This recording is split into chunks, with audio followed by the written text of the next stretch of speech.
সকালে উঠে দেখি আকাশটা মেঘ করেছে, মনে হয় বৃষ্টি চলেই আসবে। আর দেখো গাছের পাতাগুলো কত সুন্দর লাগছে দেখতে, সবুজ। দেখো একটু পরে বৃষ্টি চলেই এলো। তো আগে ভাবতাম যে জীবনটা কত সহজ, আর এখন মনে হয় জীবনটা কত কঠিন।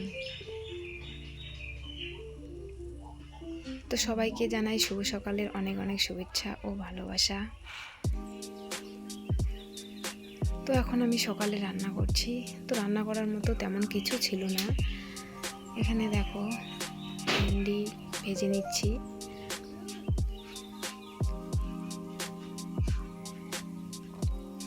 আর এখানে আলু বেগুন টমেটো দিয়ে একটা তরকারি করছি। এই দিয়ে আজকে সকালের খাওয়া হয়ে যাবে।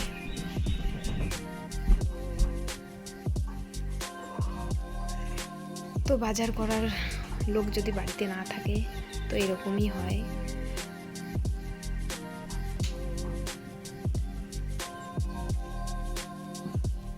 যে আমার রান্না কমপ্লিট। এই হলো আজকে আমাদের সকালকার রান্না। তো দুপুরে বাজার করে তারপরে রান্না করব।